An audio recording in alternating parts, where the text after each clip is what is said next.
ఒక్కొక్క నీటి బొట్టు ఏరులై సెలయేరులై నదులై పారి సముద్రంగా మారడం సహజం.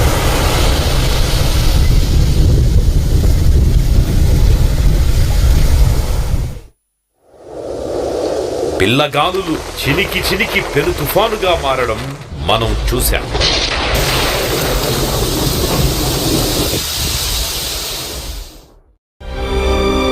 ఒక సామాన్యమైన వ్యక్తి మహాసంఘంగా మారడం అద్భుతం, మహాద్భుతం. అదే మనమిప్పుడు చూస్తున్నాం.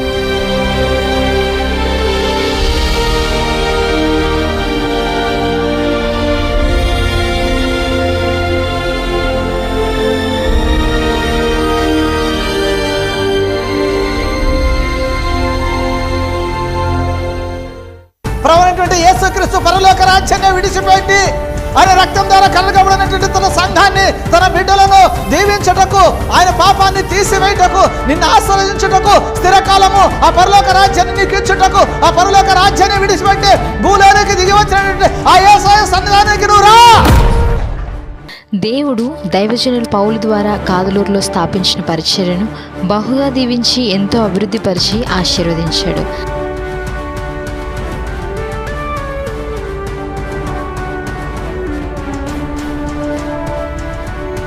దీని వెనుక దైవజనులు అందించిన స్వచ్ఛమైన వాక్యం, రేయనక పగులనక పడిన ప్రయాస, చేసిన త్యాగం, కార్చిన కన్నీరు ఎన్నెన్నో ఉన్నాయి.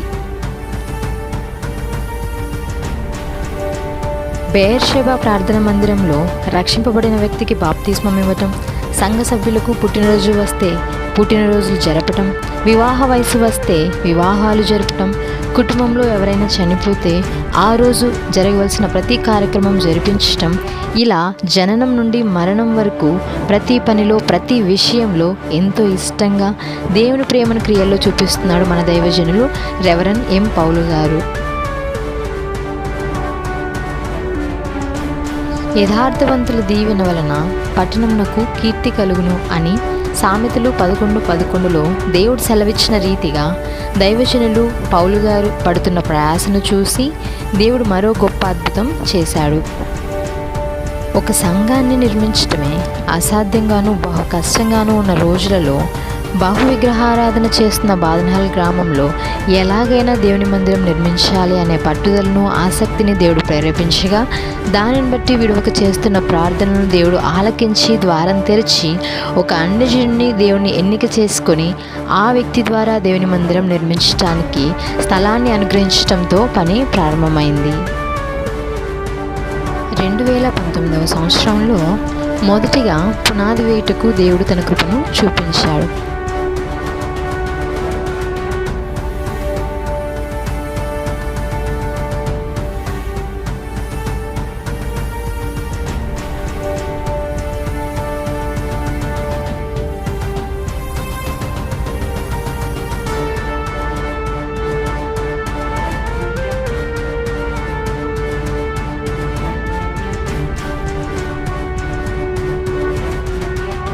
ఇలా పునాది వేయటంతో సాతాను ఓర్వలేక కలహంలు రేపటంతో గ్రామం మొత్తం ఏకమై మందిరం నిర్మించకూడదని ఎన్నో ప్రయత్నాలు చేస్తూ ఆటంకపరిచారు.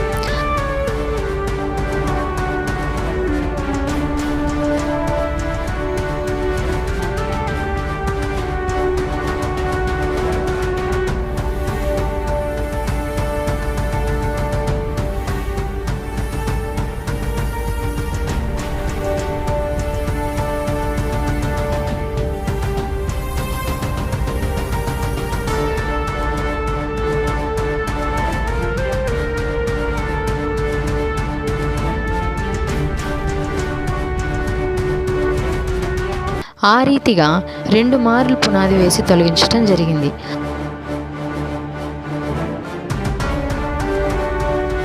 అందును బట్టి సంఘస్థులు కూడుకొని ఎంతో భారముగా ఏకాత్మతో ప్రార్థనలు చేయగా